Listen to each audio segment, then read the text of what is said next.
बंदी छोड़ सतगुरु रामपाल जी परमेश्वर जी की जय हो।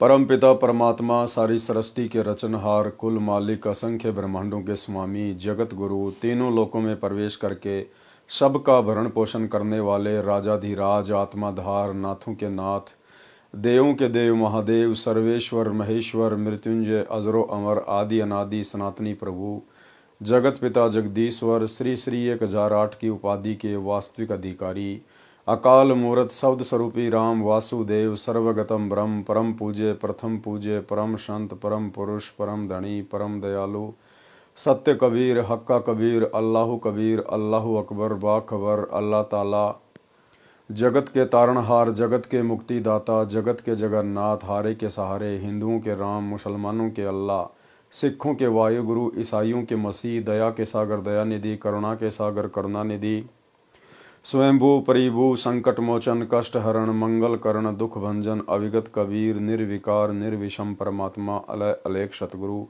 आदि अनादि सतगुरु असली मर्यादा पुरुषोत्तम असली राम असली कृष्ण असली घनश्याम असली मुरारी राजाओं के राजा महाराजाओं के महाराजा शहंशाहों के शहंशाह सम्राटों के सम्राट भगवानों के भगवान अल्लाहों के अल्लाह प्रभुओं के प्रभु मसीहाओं के मसीह सच्चे वाहिगुरु बाबाओं के बाबा पीरों के पीर सेठों के सेठ जगत सेठ सावड़सा सेठ सर्वगुण संपन्न अनंत कोटि कलाओं के स्वामी अनंत कोटि ब्रह्मांडों के नायक योगियों में महायोगी ध्यानियों में महाध्यानी सिद्धों में परम सिद्ध ज्ञानियों में तत्व ज्ञानी ब्रह्म ज्ञानी महाज्ञानी परम ज्ञानी सर्वश्रेष्ठ ज्ञानी विज्ञानी युवा कबीर समरथ कबीर असंवाद अमित ओजा सच्चे रहनुमा करीम अल्लाह सुभान अल्लाह दुनिया के अंतिम पैगंबर 8 सितंबर 1951 से गांव धनाना जिला सोनीपत हरियाणा भारतवर्ष की पावन भूमि पे प्रकट रियल कल की भगवान श्री नारायण साकार हरि श्री बाबा साहिब शब्द स्वरूपी राम संत श्रोमणी सतगुरु रामपाल जी परमेश्वर जी के चरण कमल में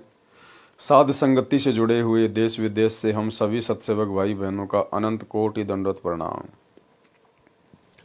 सत्साई भाई और बहनों, दया पूज्य गुरुदेव भगवान की सतगुरु रामपाल जी परमेश्वर जी की जिनके शुभ आशीर्वाद से विशेष आशीर्वाद से आप और हम सभी साध संगति से जुड़ी हुई सत्सेवक आत्माएं भक्ति मार्ग पर गुरुदेव के तत्व ज्ञान को आधार बनाकर दृढ़ता के साथ अपनी आत्मा के कल्याणार्थ हेतु निरंतर आगे बढ़ रहे हैं।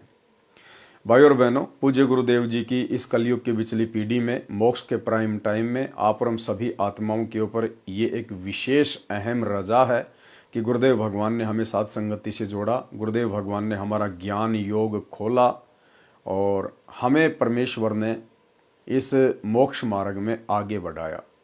भाई और बहनों, कबीर सागर के सरलार्थ के ऊपर वीडियो बनाने की श्रृंखला जारी है। इसी श्रृंखला में आज हमारा ये 38वें नंबर का वीडियो है। प्रत्येक वीडियो में परमेश्वर हमें कुछ न कुछ शिक्षा अवश्य देते हैं। साथ ही गुरुदेव के कर कमल से लिखित होने के कारण इस पवित्र पुस्तक को मात्र पढ़ने या सुनने से भी हम ढेर सारे पुण्य के भागी बनते हैं। तो आज के वीडियो में गुरुदेव भगवान ने काफ़ी कुछ जानकारी जगत वाले भाई बहनों के हिसाब से लिखी है, जिसमें धर्मदास जी की वंशगद्दी वाले जो परंपरागत महंत परंपरा से हैं, उनके पीछे जो भगत समाज लगा हुआ है, उनको परम संत जानकर परमेश्वर का सत्य मार्ग जानकर उन आत्माओं के लिए आज विशेष जानकारियां हैं। बाकी हम भगत भाई बहनों के लिए भी बीच बीच में कुछ एक पॉइंट हैं। तो शुरू करते हैं गुरुदेव के कर कमल से लिखित पवित्र पुस्तक कबीर सागर के सरलार्थ के ऊपर वीडियो नंबर 38। ये कबीर सागर का सरलार्थ पेज नंबर 328 अध्याय 4 का सौरोदय का सारांश। कबीर सागर में 21वां अध्याय 4 का सौरोदय पृष्ठ 81 927 पर है। इस अध्याय में परमेश्वर कबीर जी ने मुख्य बात यह कही है कि सारनाम का सुमरण प्राणायाम विधि से किया जाता है। श्वास उश्वास से नाम जाप करने से मोक्ष प्राप्ति होती है। शेष तो मिलावटी तथा बनावटी बातें हैं। जो चौके की विधि लिखी है ये धर्मदास के वंशजों की करामात है। यानी धर्मदास जी की जो वंश परंपरा वाले हैं वो कहते हैं कि सारनाम सार शब्द की कोई आवश्यकता नहीं है, गुरु अपने आप ही पार कर देगा। लेकिन यथार्थ जो बात है वो पूज्य गुरुदेव भगवान ने बताई है कि सारनाम सार शब्द का बहुत ही महत्वपूर्ण स्थान है और साथ ही सारनाम का जाप जो है वो प्राणायाम विधि से किया जाता है। यानी श्वास उश्वास की विधि से होता है। केवल सच्चा सतगुरु ही बता सकता है। अध्याय अलिफनामा का सारांश। कबीर सागर में 22वां अध्याय अलिफनामा पेज 91 पर है। इस अध्याय में 2 प्रश्न हैं।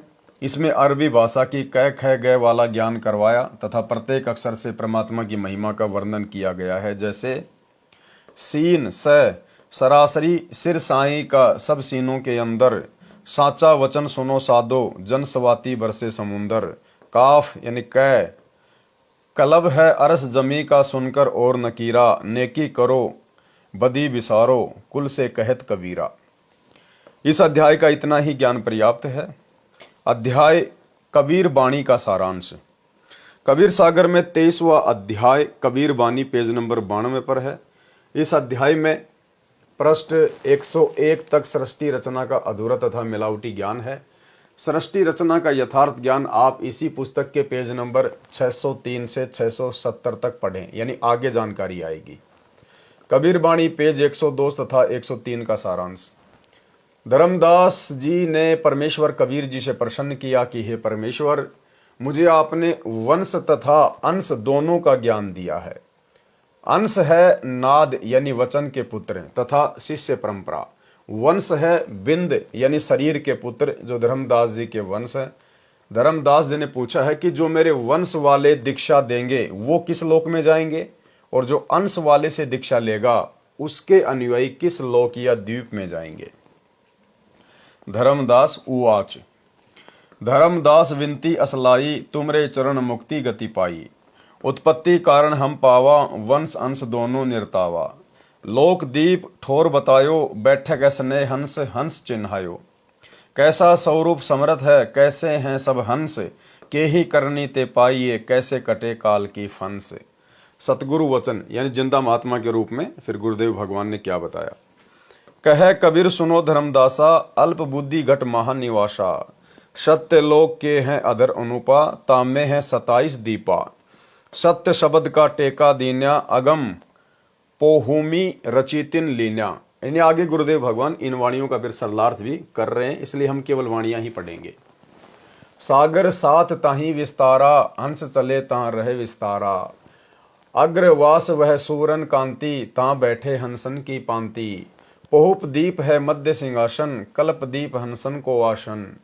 अविगत भूषण अविगत सिंगारा, अविगत वस्त्र अविगत आहारा। कमल स्वरूप भूमि है भाई, वहां की उपमा देऊं बताई। आभा चंद्र सूर्य नहीं पावई, भूल चूक के शीस नवावई। कला अनेक सुख सदा होई, वह सुख भेद यहाँ लहे न कोई। नृत्य हंस पुरुष के संगा, नवसिख रूप बण्यो बहुअंगा। पुरुष रूप को वर्ण भाई, कोटि भानु शशि पार न जाई। छत्र स्वरूप को वर्ण भाई, अविगत रूप सदा अधिकाई। 27 दीप में करे आनंदा, जो पहुंचे सो काटे फंदा। हंस हिरंबर और सोहंगा, श्वेत अरुण रूप दोऊ अंगा। विमल ज्योत को है उजियारा, झलके कला पुरुष में भरा। चारी शब्द का लोक बनावा, 5 स्वरूप ले हंस समावा। सत्य शब्द की भूमि बनाई, क्षमा शब्द आसन निर्माई। सत्य शब्द की भूमि बनाई, क्षमा शब्द आसन निर्माई। धीरज शब्द सो छत्र उजियारा, सुमत शब्द सो वस्त्र पसारा। प्रेम शब्द सो हंस निर्माई, आप शब्द ते लोक समाई। दीपन करे दीप हंस बिहारा, तहां पुरुष निर्मल उजियारा। जब विहंसे मुख मोड़ सुहाई, निरत हेरी विहंसे चितलाई। भावार्थ किया है। परमेश्वर कबीर जी ने कहा है कि हे धर्मदास, तेरी बुद्धि फिर से अल्प हो गई है, यानी मंद बुद्धि की बातें कर रहा है। अब सुन तेरे प्रश्न का उत्तर। सतलोक में 27 द्वीप हैं, 7 सागर हैं। उन द्वीपों में बहुसंख्या में मुक्त भगत यानी हंस रहते हैं। सुंदर वस्त्र पहनते हैं, श्रृंगार किए हैं, आभूषण पहनते हैं। यानी भाइयों और बहनों, हमने ये जो आभूषण है, सोना चांदी है, ये ज्वेलरी है या हीरे मोतियों की माला है, हमने केवल इस काल के 21 ब्रह्मांड में त्यागनी है। बाकी सतलोक में हमें ज्यों की त्यों सारी की सारी सुविधा मिलेंगी, यहां से भी उत्तम। क्योंकि सतलोक में मन नहीं है, वहां पर काल नहीं है, इसलिए ये चीजें हमें दुखी नहीं करेंगी, हमारे अंदर मान बड़ाई पैदा नहीं करेंगी, अभिमान और अहंकार पैदा नहीं करेंगी। लेकिन जब तक हम इस 21 ब्रह्मांड में हैं, काल के अधीन हैं, तब तक ये सोना चांदी पहनना, ज्वेलरी पहनना, श्रृंगार करना, मेकअप करवाना, ये चीज़ें हमारे अंदर अहंकार पैदा करेंगी, मान बढ़ाई पैदा करेंगी, जो कि भक्ति मार्ग में सबसे बड़ी बाधक है। इसलिए गुरुदेव भगवान हमें भगत बनाने के लिए इन सब चीज़ों से दूर करते हैं। अन्यथा यही सारी चीज़ें हमें सतलोक में मिलेंगी, इससे भी अति सुंदर मिलेंगी। वहां सुंदर वस्त्र पहनते हैं, श्रृंगार किए हैं, आभूषण पहनते हैं। और जो भगत भाई बहन अपने गुरुदेव भगवान के वचन को फॉलो ना करके यदि इन सब चीजों का परित्याग नहीं करेंगे, सोना चांदी या नकली ज्वेलरी पहनना नहीं छोड़ेंगे, तो फिर भाई परमात्मा उन आत्माओं को सतलोक में नहीं लेकर जाएंगे और वे आत्मा इसी काललोक की इस झूठी शानो शौकत और मान बढ़ाई में उलझकर रह जाएगी।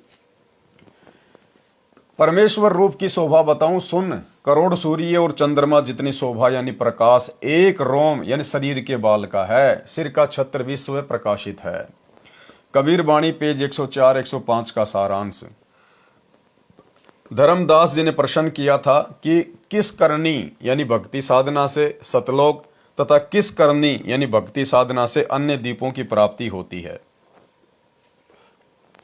उसका उत्तर देते हुए परमेश्वर कबीर जी ने कहा है कि दीक्षा 3 चरणों में दी जाती है। पाठक जन याद रखें कि कबीर सागर में मिलावट है, उसी की झलक आप पेज 104 पर भी पढ़ सकते हैं। अब यथार्थ ज्ञान बताया जा रहा है। जो 3 चरणों की दीक्षा प्राप्त करके मर्यादा में रहकर साधना करके शरीर त्याग कर जाते हैं, वे सतलोक में जाते हैं।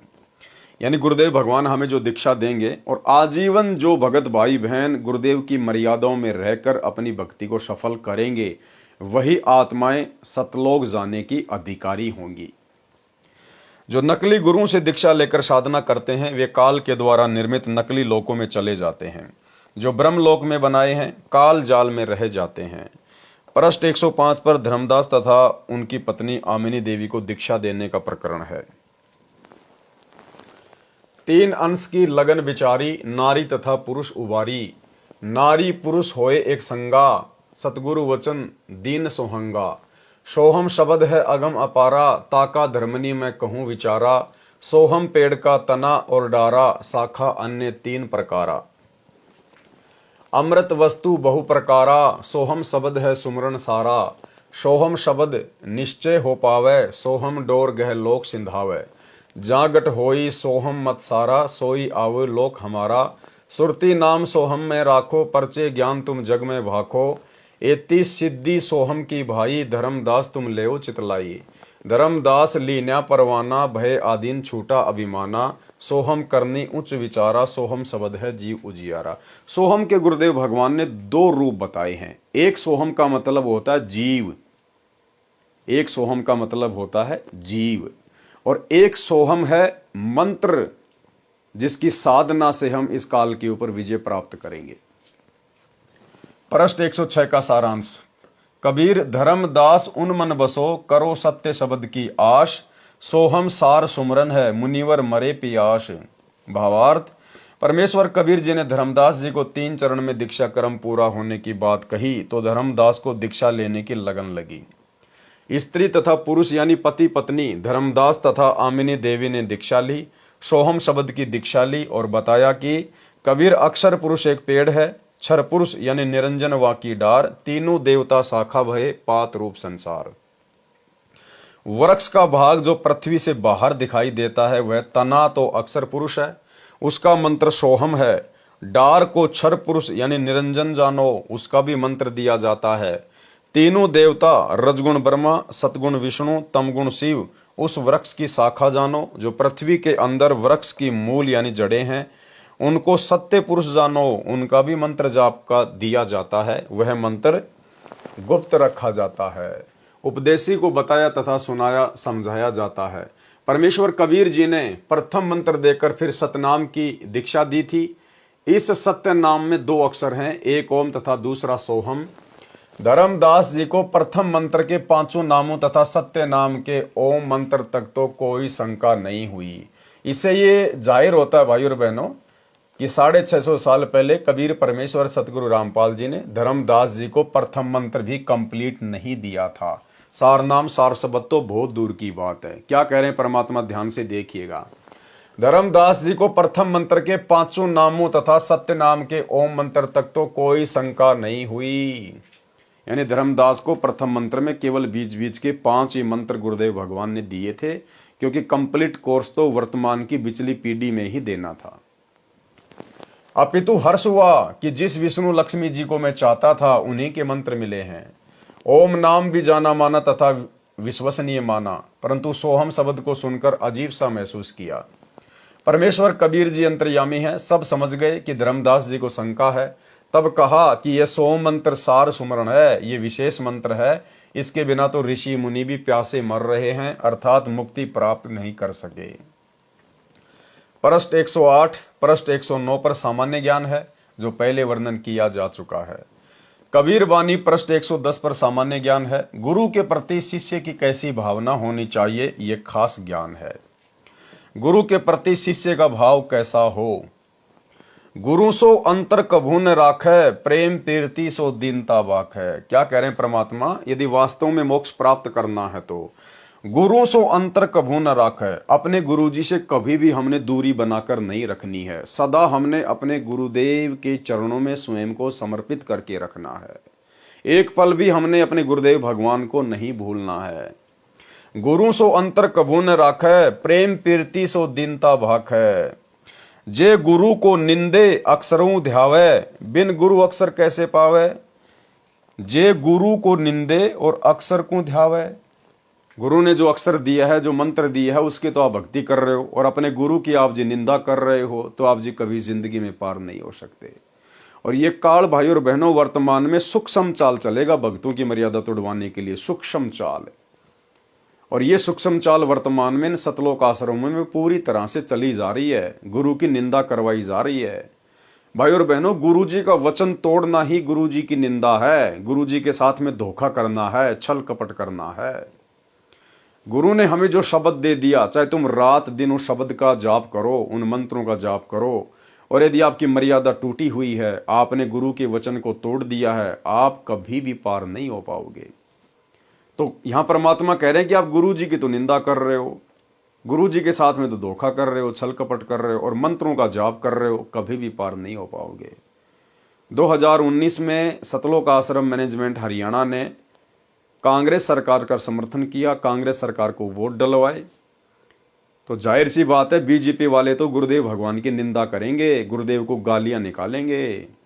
तो भक्तों ने अपने घटिया कर्मों से अपने गुरुदेव की जगत से निंदा करवाई। वर्तमान समय 2024 में वही सतलोक आश्रम मैनेजमेंट हरियाणा कांग्रेस सरकार को छोड़कर अब बीजेपी की गोद में आ बैठा। अब बीजेपी का समर्थन करवाया जा रहा है, बीजेपी सरकार को वोट डलवाए जा रहे हैं। तो अब कांग्रेस वाले गुरुदेव भगवान की निंदा चुगली करेंगे, गालियां निकालेंगे। तो भाई बहन अपने घटिया कर्मों से, अपनी नादानी से अपने गुरुदेव को निंदा का पात्र बना रहे हैं।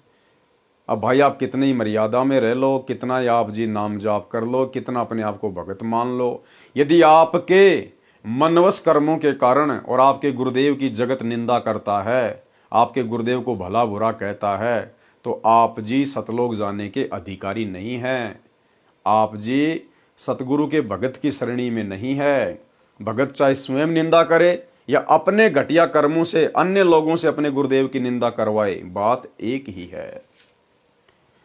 जे गुरु को निंदे अक्षर को ध्यावे, बिन गुरु अक्षर कैसे पावे। गुरु संगाती शब्द लखावे, जाके बल हंसा घर आवे। गुरु सवाती गुरु रूप स्वरूपा, गुरु पारस है आदि अनुपा। गुरु भृंगी गुरु सो बहुरंगी, कीटते कर ही आप हित संगी। गुरु है साचे सिद्ध समाना, गुरु मलियागिर वास परमाना। जैसे सने कमल और भौरा, जैसे सने चंद्र अरु चौरा। यानी अपने गुरुजी के साथ में भगत को किस प्रकार से लग के रहना चाहिए, कितना प्रेम एक भगत का अपने गुरुदेव भगवान में होना चाहिए। जैसे सने है कमल और भौरा, जैसे सने है चंद्र अरु चकोरा। जैसे सने है लहर जल अंगा, जैसे सने है दीप पतंगा। जैसे सने है मृगा और जंत्री, जैसे सने है चकमक और पथरी। जैसे सने है स्वाति और पपीहा, जैसे सने है चुंबक और लोहा। जैसे सने है मीन अरु नीरा, जल बिछुरे व तजे शरीरा। ऐसे गुरु शिष्य को संदेशा, मुक्ति होए गुरु मिटायो अंदेशा। एते स्नेह शिष्य सैदानी, इतने गुरु के तत्व बखानी। गुरु की दया चलो रे भाई, बिन गुरु पार न पावे कोई। गुरु सोई सत्य शब्द बतावे, और गुरु कोई काम न आवे। साखी उपमा कहाँ दीजिए, पटतर को नाही। पल पल करो जो बंदगी, छिन छिन देखो ताही। परमेश्वर कहते हैं कि गुरु के समान किसी को भी उपमा नहीं दी जा सकती, क्योंकि गुरु के समान कोई दूसरा धरती पर है ही नहीं। भावार्थ, परमेश्वर कबीर जी ने धर्मदास जी को माध्यम बनाकर सर्व भगत समाज को गुरु जी के प्रति शिष्य का कैसा भाव श्रद्धा होनी चाहिए वह बताया है। कहा है कि गुरु जी के समक्ष छल कपट ना करें, शुद्ध हृदय से बात करें। और 2014 बरवाला कांड के बाद केवल गुरु जी के साथ में छल कपटी किया जा रहा है, धोखाधड़ी ही की जा रही है, गुरु को मानुष मानकर, जैसे उन्हें कुछ नहीं पता। गुरु की गैर हाजिरी में उनकी मर्यादाओं की धज्जियां उड़ाते हुए धनाना गांव के बच्चों के खेलने के लिए 1 करोड़ रुपए की लागत का बैडमिंटन का स्टेडियम बना दिया गया। गुरु जी के साथ में धोखा, छल कपट। सतलोक आश्रम धनाना में 10 एकड़ जमीन में हॉस्पिटल का कार्य शुरू कर दिया गया है। गुरुजी के ज्ञान में मीन मेख, गुरुजी के साथ में धोखा, छल कपट। 2019 में कांग्रेस सरकार को समर्थन करवाना, कांग्रेस सरकार को भक्तों से वोट डलवाना, गुरुजी के साथ में धोखा, छल कपट। 2024 वर्तमान में बीजेपी का समर्थन, बीजेपी को वोट डलवाना, गुरुजी के साथ धोखा, गुरुजी के साथ में छल कपट। भक्तों के दान धर्म को गुंडों की सीबीआई जांच में लगाना, गैंगस्टर आनंदपाल सिंह की सीबीआई जांच का समर्थन करवाना, हरियाणा के जाट आरक्षण में भक्तों को बैठाना, आरक्षण वालों को करोड़ों रुपए चंदे में देना, गुरुजी के साथ में धोखाधड़ी, गुरुजी के साथ में छल कपट। हिंदुओं का पक्ष लेते हुए और मुसलमानों के विपक्ष में खड़े होकर मध्य प्रदेश के सीहोर जिले में विश्व हिंदू परिषद और बजरंग दल के साथ मिलकर रैलियां निकालना। इसके अलावा भी भाई और बहनों, ना जाने कितने कुक्रम हैं जो गुरुदेव भगवान के 2014 में हिसार जेल जाने के बाद उनके पीछे से उनको मानुष मानकर उनके परिवार ने, इन कोऑर्डिनेटरों ने खुद भी अपने कर्म फोड़े हैं और संगत के भी फुड़वाए हैं, और वर्तमान में कर्म फुड़वाने जारी हैं, और आगे भी ना जाने कितने कर्म फुड़वाएंगे जब तक गुरुदेव भगवान जेल से बाहर नहीं आ जाते हैं। परमेश्वर कबीर जी ने धर्मदास जी को माध्यम बनाकर सर्व भगत समाज को गुरु जी के प्रति शिष्य का कैसा भाव श्रद्धा होनी चाहिए वह बताया है। कहा है कि गुरु जी के समक्ष छल कपट ना करें, शुद्ध हृदय से बात करें और विनम्र भाव से बोलें। जो गुरु की निंदा करता है और सत्य साधना त्याग कर काल की भक्ति करता है, उसको गुरु के बिना अविनाशी परमात्मा कैसे मिल सकता है। गुरु शिष्य पतंग दीप सम होई, ऐसा सने कर जो कोई। जैसे फूल पर भंवरा बैठ जाता है, उसमें इतना मस्त हो जाता है, रात्रि के समय फूल बंद हो जाता है, भंवरा मर जाता है, परंतु साथ नहीं छोड़ता। लेकिन 2014 बरवाला कांड 8 वर्षों तक अपने गुरुजी का साथ छोड़कर गुरुजी के साथ में धोखाधड़ी करते हुए गुरुजी का छोटा भाई महेंद्र 8 साल तक भगोड़ा बन के घूमा, गुरुजी का लड़का भगोड़ा बन के घूमा, अन्य बड़े बड़े सेवादार भगोड़े बन के घूमे। इन्होंने गुरुजी का साथ उसी समय त्याग दिया जिस समय बरवाला कांड हुआ। इनकी मनमानी हरकतें फैल हो गई, इन्होंने जैसा सोचा था वैसा हुआ नहीं। और जब पुलिस प्रशासन गुरुदेव भगवान को अरेस्ट करने के लिए आया तो यही सारे के सारे लोग जो बरवाला कांड के मुख्य सूत्रधार हैं, गुरुदेव का भाई, गुरुदेव के लड़के, अन्य बड़े बड़े परम भगत समझे जाने वाले लोग, ये सारे के सारे लोग बच निकलकर भागने का प्रयास कर रहे थे, लेकिन ये पुलिस की हत्थे चढ़ गए और काफी संख्या में लोग भगोड़े बनकर घूमते रहे पिछले 8-10 वर्षों तक। कुछ तो वर्तमान में भी भगोड़े बनकर घूम रहे हैं। अन्य उदाहरण चांद तथा चकोर पक्षी का बताया है कि एक चकोर पक्षी रात्रि में चंद्रमा की ओर उसी समय से देखना शुरू कर देता है जिस समय उदय होता है। एक टक दृष्टि जमाए रहता है, चंद्रमा ऊपर होता है तो चकोर पक्षी गर्दन ऊपर करता चला जाता है। चंद्रमा जब पीछे को जाता है तो वृक्ष पर बैठा चकोर पक्षी गर्दन ऊपर से पीछे की ओर करता चला जाता है। एक पल भी चंद्रमा से नजर भी नहीं हटाता। कई बार वृक्ष से गिर जाता है, उसकी गर्दन टूट जाती है, फिर भी पृथ्वी पर पड़ा पड़ा भी चंद्रमा से दृष्टि नहीं हटाता। यानी इतना प्रेम जब तक आप और हम भगत भाई बहनों का अपने गुरुदेव के प्रति नहीं होगा, और ये प्रेम भाई और बहनों ऐसे नहीं उमड़ेगा। ये प्रेम उमड़ेगा जब हम पतिव्रता पद की भक्ति करेंगे, केवल अपने गुरुदेव को ही परमेश्वर मानकर, कबीर जी मानकर, अपना इष्ट मानकर भक्ति करेंगे। आपने गुरु बना रखा है, साथ में आप जी दाढ़ी मूछ वाले कबीर जी को कबीर मानकर, परमात्मा मानकर आप उसकी फोटो अपने गले में लटका के घूम रहे हैं, अपने घर पर दरबार साहिब में लगा के रखे हुए हैं, आश्रमों में टांग रखी है। जो उनके महीने में उस मुर्दा फोटो को कबीर मानकर उसका आप कबीर प्रकट दिवस मनाते हो, तो आप जी कभी भी अपने गुरु के प्रति अपने हृदय में वो प्रेम पैदा नहीं कर सकते, क्योंकि अभी आप व्यभिचारिणी भक्ति कर रहे हो, अभी आप वैश्या भक्ति कर रहे हो। आपको पतिव्रता भक्ति पर आना पड़ेगा, केवल एक इष्ट, और वो केवल हमारा गुरु, दूसरा कोई नहीं। कई बार अंधेरी कृष्ण पक्ष की रात्रि में अग्नि के अंगारे को उदय होता चंद्रमा जानकर चोंच में भर लेता है। जीव जल जाती है, मर जाता है, अंगारा को छोड़ता नहीं है। ऐसा प्रेम गुरु के प्रति शिष्य का होना चाहिए, तब परमात्मा प्राप्त होता है। चकोर पक्षी को चांद से कुछ मिलना भी नहीं होता, फिर भी फिदा हो जाता है। गुरु से अनमोल पदार्थ सत्य भक्ति तथा परमेश्वर मिलता है। इस सौदे में हानि तो है ही नहीं। हिरण यानी मृग को वश में करने वाला शिकारी एक यंत्र से धुन निकालता है। उस धुन को सुनकर हिरण शिकारी की ओर खींचा चला जाता है। दुश्मन के सामने अपना मुख रख देता है, शिकारी उसको पकड़ ले जाता है, मारकर अपना सवार सिद्ध करता है। परंतु हिरण पीछे नहीं हटता। गुरु के साथ ऐसा प्रेम शिष्य का होना चाहिए, मोक्ष अवश्य मिलेगा। जैसे पपीहा पक्षी पृथ्वी पर खड़ा पानी नहीं पीता, चाहे प्यास से मर जाए, वह आकाश से वर्षा का पानी पीता है। इसी प्रकार शिष्य को अपने गुरु के अतिरिक्त अन्य गुरु से कोई वास्ता नहीं होना चाहिए। लेकिन यहाँ तो वास्ता हो गया। गुरुदेव भगवान कह रहे हैं, यदि आपको अपने गुरु की प्राप्ति करनी है, मोक्ष प्राप्त करना है, तो अपने पपीहे जैसा बनना पड़ेगा। पपीहा इस पृथ्वी का पानी नहीं पीता, चाहे कितना ही पानी क्यों ना हो। वो स्वाति नक्षत्र में आकाश से गिरने वाली बूंद का पानी पीता है। इसी प्रकार भाई और बहनों, वर्तमान में इन सतलोक आश्रमों में अपने गुरुदेव भगवान का जहां इंतजार करना चाहिए था शब्द के लिए, उस बूंद के लिए, हम पपीहे हैं। हमारे गुरुदेव भगवान वो बूंद है स्वाति नक्षत्र की। लेकिन इन आश्रमों में काल प्रेरणा से ये परीक्षा का समय चल रहा था। परमात्मा भक्तों की बुद्धि विवेक को चेक कर रहे हैं। लेकिन इन आश्रमों में काल प्रेरणा से सभी भगत भाई बहनों की मर्यादाएं तोड़वा दी गई है। किसी ने भी अपने गुरुदेव भगवान से प्रेम करते हुए उनके आने का इंतजार नहीं किया।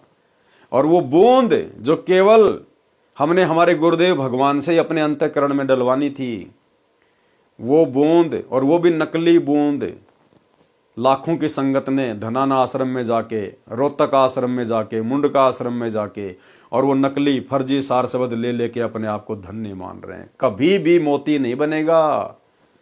भगत भाई बहनों से लिए गए फर्जी सार नाम से कभी भी मोती नहीं बनेगा। यदि वो असली भी है तो ये लोग उस नाम को देने के अधिकारी नहीं हैं, जिस कारण से कभी भी मोती नहीं बनेगा, मोक्ष प्राप्ति नहीं होगी। हमने अपने गुरुदेव भगवान का इंतजार करना चाहिए था, क्योंकि मालिक ने पपीहे का उदाहरण दिया। जैसे पपीहा पक्षी पृथ्वी पर खड़ा पानी नहीं पीता, चाहे प्यास से मर जाए, वह आकाश से वर्षा का पानी पीता है। इसी प्रकार भक्तों ने केवल अपने गुरुदेव भगवान के आने के बाद उनसे सार नाम लेना चाहिए था। इसी प्रकार शिष्य को अपने गुरु के अतिरिक्त अन्य गुरु से कोई वास्ता नहीं होना चाहिए। अब भक्तों के गुरु कौन बन गए? जिन्होंने वो सार नाम दिया है, सार शब्द दिया है या दिलवाया है, वो बन गए भक्तों के गुरु। गुरु भगवान तो जेल में बैठे हुए हैं और अपने जैसे दो कोड़ी के जीवों से वो नकली नाम लेके अपने गले में माला पहन के और अपने आप को धन्य समझ रहे हैं। जैसे मछली पानी के बिना पल भी नहीं रह सकती, यदि जल से दूर हो जाती है तो मर जाती है। जिस शिष्य का ज्ञान योग खुल जाता है, यानी जिसको मोक्ष के महत्व का पता चल जाता है, तो उसकी दशा मछली मीन जैसी हो जाती है। अब ये ज्ञान योग भाई और बहनों केवल सत्सेवकों का खुला है, केवल सत्सेवकों का। ये दास जो बार बार कहता है ना कि केवल सत्सेवकों का ही ज्ञान योग वर्तमान में गुरुदेव भगवान ने खोल रखा है। इसलिए केवल सत्सेवकों को ही सतगुरु रामपाल जी में परमेश्वर दिखाई देता है, कबीर भगवान दिखाई देता है। तो बहुत सारे भाई बहन मजाक करते हैं, हाँ तुम्हारा ज्ञान योग खुल गया, तुम्हारा ज्ञान योग खुल गया। गुरुदेव भगवान खुद कह रहे हैं कि जिस शिष्य का ज्ञान योग खुल जाता है उसके बाद क्या होता है, जिस शिष्य का ज्ञान योग खुल जाता है, यानी जिसको मोक्ष के महत्व का पता चल जाता है, तो उसकी दशा मछली जैसी हो जाती है। यदि किन्हीं कारणों से गुरु से दूर हो जाता है तो जीना हराम हो जाता है। गुरु भी वही पूर्ण है जो सत्य मंत्र देता है, अन्य गुरु कुछ काम नहीं आता। गुरु को पल पल देखो और प्रणाम करो।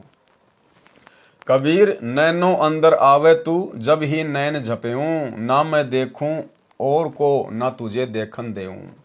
भावार्थ, सच्चा प्रेम जब किसी से होता है तो इतना बेईमान हो जाता है। कहा है कि गुरुदेव यदि आंखों में समाने योग्य होता तो आपको आंखों में डालकर आंखें बंद कर लेता, न तो मैं आपके अतिरिक्त किसी को देखूं और न आपको देखने दूं। यानी इतना अपनापन शिष्य का गुरु के प्रति होना अनिवार्य है। विशेष ज्ञान। धर्मदास जी ने परमेश्वर कबीर जी से शरीर में बने कमलों के विषय में जानना चाहा, तो परमेश्वर कबीर जी ने कमलों का ज्ञान करवाया। कबीर परमेश्वर जी ने कबीर सागर के अध्याय अनुराग सागर के पेज 151 तथा भवतारण बोध पृष्ठ 57 पर केवल 8 कमलों का ज्ञान दिया है। कबीर बानी अध्याय पेज 111 पर 9 कमलों का ज्ञान करवाया है। बताया है कि 9वें कमल में पूर्ण ब्रह्म है। कबीर बानी पेज 111 का सारांश। इस पृष्ठ पर परमेश्वर कबीर जी ने विशेष गुप्त ज्ञान दिया है। इसमें 9वें कमल का ज्ञान बताया है तथा उस 9वें कमल में पूर्ण ब्रह्म का निवास है। कमलों के विषय में संपूर्ण ज्ञान पढ़ें अनुराग सागर के सारांश में, पृष्ठ 151 के सारांश में, इसी पुस्तक के पेज 152 से 161 तक, जो कि पहले आप और हम भाई बहन पढ़ चुके हैं। कबीर बाणी पृष्ठ 112 113 का सारांश है। पृष्ठ 111 पर तो स्थूल शरीर के कमलों का ज्ञान करवाया है। इन पृष्ठों पर सूक्ष्म शरीर में बने कमलों का ज्ञान बताया है। सूक्ष्म शरीर के कमलों का ज्ञान। प्रथम कमल में शुक्ल हंस रहते हैं, बहुत बड़ा विस्तार है। नंबर 2, दूसरे कमल में सहजदास जी का निवास है। नंबर 3, तीसरे कमल में इच्छा का निवास है। नंबर 4, चौथे कमल में मूल सुरती है। नंबर 5, पांचवें कमल में सोहम सुरती है, साथ में इसके अंश भी हैं। नंबर 6, छठे कमल में अचिंत का निवास है। नंबर 7, सातवें कमल में अक्षर का निवास है। नंबर 8, आठवें कमल में तेज का निवास है। नंबर 9, 9वें कमल में सत्य पुरुष जी रहते हैं। सब कमलन का किया निर्वारा, ज्ञानी पंडित करो विचारा। अन्य सामान्य ज्ञान है जो पूर्व के अध्यायों के सारांश में वर्णन हो चुका है। कबीर बाणी पृष्ठ 114 115 पर सामान्य ज्ञान है, साधक को इनकी आवश्यकता नहीं है। इस सृष्टि रचना का विषय है, जो सृष्टि रचना में पढ़े वह पर्याप्त है। पृष्ठ 116 पर गलत ज्ञान है, मिलावटी है। पृष्ठ 117 पर सृष्टि रचना का आंशिक ज्ञान है, अंडे से ज्योति निरंजन की उत्पत्ति का ज्ञान है। पृष्ठ 118 119 पर भी सृष्टि रचना का अधूरा तथा कुछ गलत कुछ ठीक ज्ञान है, जो पहले के अध्यायों में लिखा जा चुका है। पृष्ठ 119 पर भी ज्योति निरंजन की उत्पत्ति अंडे से हुई, इसका ज्ञान है। पृष्ठ 120 121 पर ऐसा ज्ञान है जो पहले कई बार वर्णन किया गया है, अचिंत आदि की उत्पत्ति का ज्ञान है। पृष्ठ 122 123 में सृष्टि रचना का अंश है, संपूर्ण सृष्टि रचना पृष्ठ 625 पर पढ़े। पृष्ठ 124 125 पर सामान्य ज्ञान है। पृष्ठ 124 पर कबीर बानी में लिखा है कि धर्मदास जी ने नाम के प्रताप को जानने की जिज्ञासा की, जिसके बल से सत्यलोक में जा सकें। परमेश्वर कबीर जी ने बताया कि पृथ्वी लोक से सतलोक तक जाने के रास्ते में 7 शून्य यानी खाली स्थान है, और प्रत्येक शून्य के पहले और बाद में कुल 10 लोक हैं। 7 शून्य 10 लोक प्रमाना, अंश जो लोक लोक को शाना। 9 स्थान है 10वां घर साचा, तेही चढ़ी जीव सब बाचा। 16 संग पर लागी तारी, तेही चढ़ी हंस भय लोक दरबारी। भावार्थ, पृथ्वी लोक तथा स्वर्ग लोक के बीच में खाली स्थान है। एक ब्रह्मांड में ब्रह्म लोक है, शेष सभी लोकों का एक समूह बनाया है, जैसे पृथ्वी लोक, स्वर्ग लोक तथा 7 पाताल लोक, श्री विष्णु लोक, श्री शिव लोक, श्री ब्रह्मा लोक, 88,000 पुरियां यानी खेड़े, यह एक समूह है। ब्रह्मलोक और समूह के बीच में एक शून्य है, दूसरी शून्य ब्रह्मलोक के चारों ओर है, तीसरी शून्य 5 ब्रह्मांडों के चारों ओर है, चौथी शून्य 20 ब्रह्मांडों के चारों ओर है, पांचवी शून्य काल ब्रह्म के 21 ब्रह्मांडों के चारों ओर है, छठी शून्य अक्षर पुरुष के निज स्थान जिसे अक्षर पुरुष लोक कहा जाता है, जो एक ब्रह्मांड में है। अक्षर पुरुष का ब्रह्मांड एक संग ब्रह्मांडों का है। अक्षर पुरुष ने एक ब्रह्मांड अपने लिए रखा है, शेष 6 महाब्रह्मांडों में 6 संग ब्रह्मांडों को घेरा है। जो अक्सर पुरुष का निजी ब्रह्मांड है। अब भाई और बहनों, ये बहुत ही गूढ़ जानकारियां हैं, बहुत ही आगे के लेवल की जानकारियां हैं, जो यहाँ पर किसी को सौपन में भी नहीं हो सकती, काल को सौपन में भी नहीं हो सकती यहाँ पर, बाकी तो होगी किसको, साधु संत शंकराचार्य तो छोड़ दीजिए। ये परमात्मा अक्सर पुरुष के ब्रह्मांडों की जानकारी दे रहे हैं कि अक्सर पुरुष ने अपने सात संग ब्रह्मांडों को किस प्रकार से सेट किया है। अक्सर पुरुष का ब्रह्मांड एक संख ब्रह्मांडों का है, यानी एक ब्रह्मांड में, एक महाब्रह्मांड में अक्सर पुरुष ने एक संख ब्रह्मांडों को सेट किया हुआ है। अक्सर पुरुष ने एक ब्रह्मांड अपने लिए रखा है, शेष 6 महाब्रह्मांडों में 6 संख ब्रह्मांडों को घेरा है। जो अक्सर पुरुष का निजी ब्रह्मांड है, उसके और भंवर गुफा के बीच में 6ठी शून्य है। 7वीं शून्य अक्सर पुरुष के लोक यानी 7 संख ब्रह्मांडों का क्षेत्र और सत्य लोक के बीच में है। इस प्रकार 9 स्थान अर्थात मुकाम है। 10वां लोक सत्य लोक है, जिसको सच्चा लोक कहा है। 9 स्थान कौन से हैं? अब ये इतनी गहरी जानकारियां हैं भाई और बहनों, वैसे आप और हमें इसकी विशेष आवश्यकता नहीं है, लेकिन ये कबीर सागर में कोड वर्ड में लिखी हुई है, इसलिए परमेश्वर ने यहां पर सरल करके लिखी है। 9 स्थानों तथा सतलोक का ज्ञान। जीव पृथ्वी लोक पर विराजमान है। भक्ति की कमाई इन्हीं 2 पाताल तथा स्वर्ग लोकों में नष्ट करता है। पाताल लोक स्वर्ग लोक में फंसा है, यहां से निकलना है। ये 2 लोक तो स्थान, फिर तीनों देवताओं के लोक, ब्रह्मलोक, विष्णु लोक, शिवलोक व दुर्गा का लोक, ये 4 स्थान हैं। फिर ब्रह्मलोक ये 1 स्थान है। कुल 2 + 4 + 1 = 7, ये 7 स्थान हैं। फिर 21वां ब्रह्मांड जो काल ब्रह्म का निजी स्थान है, वह 8वां मुकाम है तथा अक्सर पुरुष का लोक ये कुल 9 स्थान अर्थात मुकाम है और 10वां लोक सतलोक है। इस प्रकार ये 10 मुकाम है। शरीर में बने कमलों में भी यही व्यवस्था है। नंबर 1 पाताल लोक में गणेश का लोक है। नंबर 2 उसके बाद ब्रह्मा शांतरी का लोक है। नंबर 3 विष्णु तथा लक्ष्मी जी का लोक है। नंबर 4 फिर महादेव तथा पार्वती जी का लोक है। नंबर 5 दुर्गा का लोक है। नंबर 6 त्रिकुटी का स्थान स्वर्ग लोक के अंदर है। नंबर 7 7वां काल ब्रह्म लोक है। अन्य 2 लोक ऊपर हैं। ज्योति निरंजन का निज स्थान तथा अक्सर पुरुष का निज स्थान पृथ्वी लोक को इसलिए नहीं गिना जाता कि ये रास्ते में नहीं आता, यहां से जीव प्रस्थान करता है। 10वां सत्य पुरुष का लोक सत्य लोक है। पृष्ठ 125 पर 16 लोकों का ज्ञान है। यह सतलोक के अंदर द्वीप हैं जो 27 द्वीपों से भिन्न हैं। इनमें परमेश्वर के वे वचन पुत्र तथा उनका परिवार रहता है जो सृष्टि की शुरुआत में 16 वचनों से उत्पन्न किए थे। सृष्टि रचना में पढ़े इनकी उत्पत्ति तथा नाम।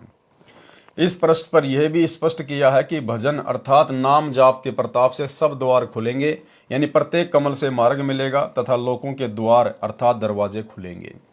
पाताल पांजी से जीव उबारा, भजन प्रताप से उदरे दवारा। कबीर वाणी पृष्ठ 126 से 129 का सारांश। इन पृष्ठों पर अचिंत तथा अक्सर पुरुष के द्वीपों में जाकर ज्ञान देने का प्रकरण है जो काल ब्रह्म के लोक में रहने वालों को जानना आवश्यक नहीं है, यानी ये बहुत ही उच्च कोटि का ज्ञान है। सतलोक में परमेश्वर उन द्वीपों में जाकर क्या क्या ज्ञान देते हैं, किन किन को ज्ञान देते हैं, जो आप और हमारे यहाँ पर किसी काम के विशेष नहीं है, क्योंकि ये ज्ञान है जो उच्च स्तर का है। काल जाल में फंसे प्राणियों को जो आवश्यक है उसका खुलासा यानी स्पष्टीकरण किया जाएगा। ये ज्ञान सतलोक में बने लोकों में रहने वालों के लिए आवश्यक है। पृष्ठ 130 131 पर सामान्य ज्ञान है, यानी परमेश्वर फिर सतलोक में भी हमें आगे की भक्ति का ज्ञान देते हैं ऊपर के लोकों में जाने के लिए।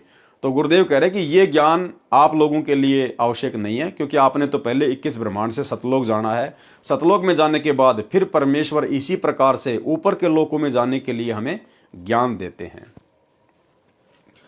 पृष्ठ 130 131 पर सामान्य ज्ञान है। कबीर बानी पृष्ठ 132 से पृष्ठ 137 का सारांश। इन पृष्ठों में 12 पंथों का ज्ञान है। ये विस्तृत जानकारी इसी पुस्तक कबीर सागर का सरलार्थ में ज्ञान सागर के सारांश में पेज 88 से 91 पर पढ़े। कुछ संक्षिप्त जानकारी लिखता हूं। कबीर बानी के पेज 132 133 पर स्पष्ट है। धर्मदास जी ने परमेश्वर कबीर जी से प्रार्थना की कि हे परमेश्वर, धर्मदास विनती अनुसारी, पायो बोल वचन में हारी, मैं तरो और तरे हमारी शाखा और पिछले सभी पुरखा। भावार्थ, धर्मदास जी ने कहा कि ये प्रभु, मेरा मोक्ष हो और मेरी 42 पीढ़ी की सब शाखाओं का जीवों का मोक्ष हो तथा पिछले जो पहले दादा परदादा हैं वे भी पार हों। परमेश्वर कबीर जी ने कहा कि हे भोले भगत, आप तो केवल अपनी अपनी संतान तथा पीढ़ियों को पार करने की बात कर रहे हो। मैं तो विश्व के प्राणियों का उद्धार करने की बात कर रहा हूं। सतगुरु वचन। तब सतगुरु मन में विहंसाने यानी हंसे, ते क्या मांगा कुछ मांग न जाने, सर्व सृष्टि तारो भाई तुम तो आपन वंश ठहराई, ये प्रपंच काल सब कीन्या तुम्हारी बुद्धि काल खींच लीन्या, तब धर्मदास बहे मलीना जैसे कमल फूल मुरझीना, तब सतगुरु बोध विचारा धर्मदास तुम अंश हमारा, एक वस्तु गुप्त हम राखी सो निर्णय नहीं तुम सो भाखी, नौतम सुरती हमारी शाखा सात सुरती जो उत्पत्ति भाखा, आठवीं सुरती तुम चली आए नौतम सुरती हम गुप्त छिपाए, नौतम सुरती बचन निज मोरा जाहिते पल्ला ने पकड़े चोरा। भावार्थ। परमेश्वर कबीर जी ने धर्मदास जी से कहा कि हे धर्मदास, तेरी बुद्धि काल ने खींच ली है, यानी संकीर्ण बुद्धि कर दी। तूने क्या मांगा कि मेरे वंश के पहले और आगे वाले पार हो जाएं, ऐसी कृपया करो। तूने मांगना भी नहीं आया। मैं तो सर्व सृष्टि को तारने के लिए प्रयत्न कर रहा हूं। यह सुनकर धर्मदास शर्मिंदा हो गए। कबीर परमेश्वर जी ने बताया कि मेरी योजना क्या है, ये मैंने तेरे को पहले नहीं बताया, ये गुप्त रखी थी। अभी तक तो मैंने सात सुरती का ज्ञान दिया है, यानी सात अच्छी आत्माओं का ज्ञान बताया है। आप धर्मदास आठवीं सुरती हो, यानी मेरे द्वारा भेजी गई आत्मा हो। आपके पुत्र चूड़ामणि यानी मुक्तामणि को मैं गुरु पद दूंगा, परंतु उस परंपरा यानी बिंद परंपरा में छठी पीढ़ी यानी छठी गुरु गद्दी वाले को काल के चलाए 12 पंथों में से 5वां टकसारी पंथ वाला भ्रमित कर देगा। तब तेरी वंश गद्दी वाले उस काल पंथ यानी टकसारी पंथ वाली आरती चौका और यथार्थ मंत्र को छोड़कर अन्य मंत्र अजर नाम, अमर नाम, अमी नाम आदि आदि व्यर्थ मंत्र दीक्षा में देना शुरू कर देंगे। इस प्रकार तेरी बिंद परंपरा से यथार्थ भक्ति समाप्त हो जाएगी। फिर जब कलयुग 5505 यानी 5505 बीत जाएगा, तब मेरा यथार्थ पंथ यानी सत्य साधना शुरू होगी। अनुराग सागर पेज 140-141 पर लिखा है कि तेरी छठी पीढ़ी वाले को टकसारी पंथ का मुखिया भ्रमित करेगा। बहुत महत्वपूर्ण प्रमाण। भाई और बहनों, हम इसी कबीर सागर के सरलार्थ में पहले जो शुरू में वीडियो बने थे उनमें यह प्रकरण पूरा आ चुका है। अति महत्वपूर्ण प्रकरण, इसलिए हम इसको सीधा सीधा ही पढ़ेंगे। बहुत महत्वपूर्ण प्रमाण। परमेश्वर कबीर जी ने बताया कि हे धर्मदास, तू मेरा अंश है। मैं तुझे एक अति गुप्त भेद बताता हूं जो मैंने अभी तक तुझसे छुपा रखा है। सात सुरती तो उत्पत्ति करने वाली है, तुम आठवीं सुरती हो। धर्मदास कौन सी सुरती है? आठवीं सुरती। तथा नौतम सुरती मेरा निज वचन है, यानी उसको पूर्ण मोक्ष मंत्र देने का अधिकार मैंने दिया है। ये अपने स्वयं के विषय में कह रहे हैं गुरुदेव भगवान कबीर परमात्मा, अपने स्वयं के विषय में कह रहे हैं, क्योंकि परमात्मा ने वर्तमान में नौतम सुरती के रूप में धरती पर इस 12वें पंथ के अंतिम समय में आना था। तो वही कबीर परमेश्वर स्वयं ही नौतम सुरती 17 फरवरी 1988 को आदरणीय राम देवानंद जी को अपना मुंह बोला गुरु बनाकर 12वें पंथ में प्रवेश करके आ चुके हैं और सन 1994 से अपने 13वें यथार्थ कबीर पंथ की शुरुआत कर चुके हैं। जो उससे दीक्षा लेगा उसको काल चोर रोक नहीं सकता। धर्मदास ने प्रार्थना की कि हे परमात्मा, मुझे वह वचन बताओ जिससे जीव जन्म मरण के चक्कर में ना आए। परमात्मा कबीर जी ने कहा कि 8 बूंद यानी सतलोक में स्त्री पुरुष से उत्पन्न अच्छी आत्माओं हंसों द्वारा काल लोक से जीव मुक्त कराने की योजना बनाई थी। तुम 8वीं बूंद हो। धर्मदास कौन सी बूंद है? 8वीं बूंद। तुम सबको काल ने भ्रमित कर दिया, यानी धर्मदास जी को भी काल ने भ्रमित कर दिया। अब 9वीं बूंद कौन? सतगुरु रामपाल जी। नौतम सुरती को संसार में भेजूंगा, उसका जन्म भी तुम्हारी तरह बूंद से यानी माता पिता से होगा, यानी लोक दिखावे में होगा, सांसारिक दृष्टि में होगा, वैसे उनका जन्म नहीं होता। तब युगबंध हुए धर्मदास नौतम सुरत बूंद प्रकाश, 8 बूंद की जुगति बनाई, नौतम से 8वीं बूंद मुक्ताई। अब धर्मदास सहित उन सभी आत्माओं का वर्तमान में उस 9वीं बूंद यानी नौतम सुरती सतगुरु रामपाल जी परमेश्वर जी से मुक्ति करवाई जाएगी। उस एक बूंद से तेरे सहित 8वीं बूंद तथा तेरे बूंद बिंद वाले 42 वंश पार कर दिए, यानी आशीर्वाद दे दिया। वंश 42 बूंद तुम्हारा, 100 में 1 बूंद से तारा। हे धर्मदास, तू मेरी 8वीं सुरती है जो संसार में भेजा है। कलयुग 5505 वर्ष बीत जाने पर मेरा यथार्थ 13वां कबीर पंथ चलेगा। उसको चलाने वाली मेरी नौतम सुरती होगी। स्वयं परमात्मा ही होंगे, अपने आप को छुपा रहे हैं। वह 9वीं आत्मा मेरा निज वचन यानी सत्य नाम सार शब्द लेकर जन्मेगा। अब बताओ भाई, अब वो नौतम सुरती कौन है? उसके द्वारा चलाए पंथ में जो नाम दीक्षा लेगा तो काल चोर उसको रोक नहीं पाएगा। अब वो नौतम सुरती स्वयं सतगुरु रामपाल जी भगवान कबीर परमात्मा है। और क्या कहा जा रहा है उनके बारे में, वह नौवीं आत्मा मेरा निज वचन यानी सत्य नाम सार शब्द लेकर जन्मेगा। अब बताओ दादा गुरु जी ने किसको सार शब्द दिया भाई? जब स्वयं सतगुरु रामपाल जी भगवान सार शब्द लेकर प्रकट हुए हैं, क्योंकि ये परमेश्वर हैं, इनके अलावा तो शब्द किसी के पास है ही नहीं। तो बताओ फिर इनका गुरु कौन होगा जिससे ये शब्द लेंगे? तो आदरणीय राम देवानंद जी 650 साल पहले जिस प्रकार कबीर परमेश्वर जी ने सांसारिक दिखावे में, लोक दृष्टि में पंडित रामानंद जी को अपना मुंह बोला गुरु धारण किया था, ठीक इसी प्रकार से वर्तमान में उसी कबीर परमेश्वर सतगुरु रामपाल जी ने आदरणीय राम देवानंद जी को उसी प्रकार लोक दिखावे में अपना मुंह बोला गुरु धारण किया, केवल गुरु शिष्य परंपरा को बनाए रखने के लिए। अन्यथा वो सार शब्द तो परमेश्वर के पास ही होता है। और यहां पर संकेत भी कर दिया गुरुदेव ने, वह नौवीं आत्मा मेरा निज वचन यानी सत्य नाम सार शब्द लेकर जन्मेगा।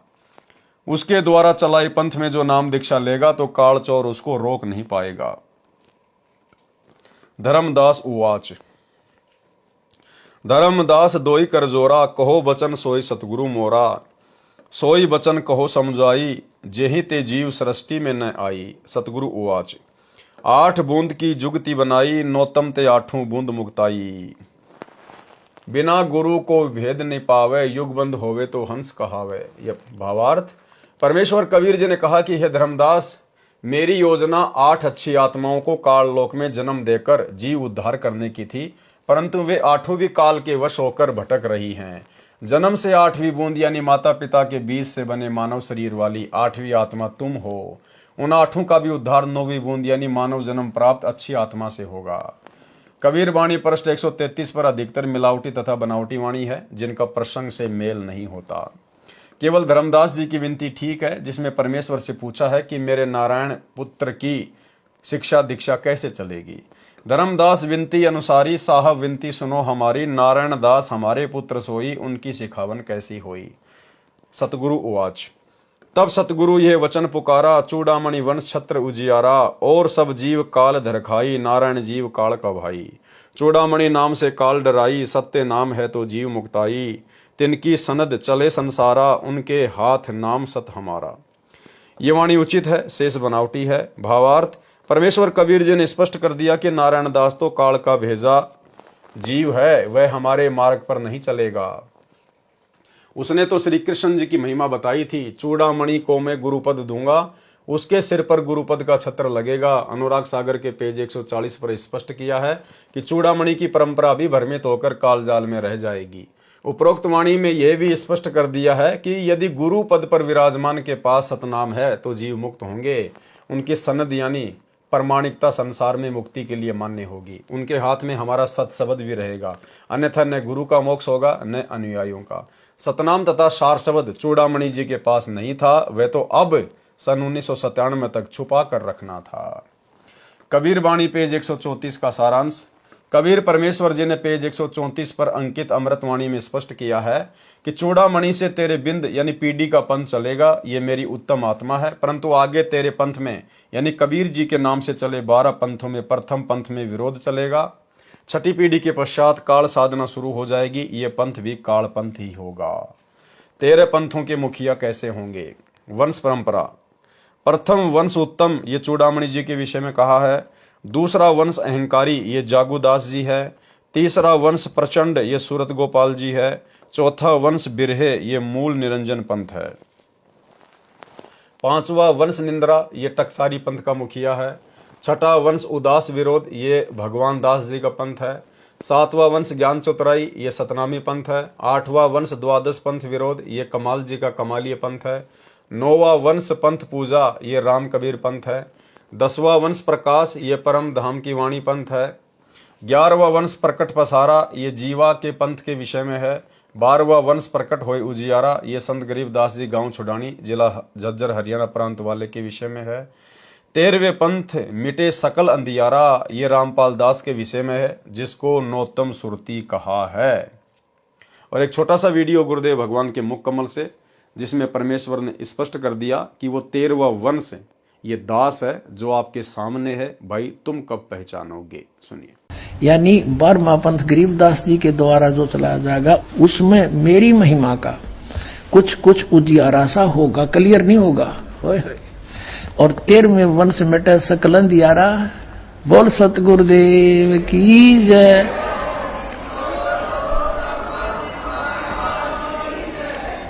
ये 13वां वंश ये दास है जो आपके सामने बैठा है। भाई बच्चों, आप कद पहचानोगे।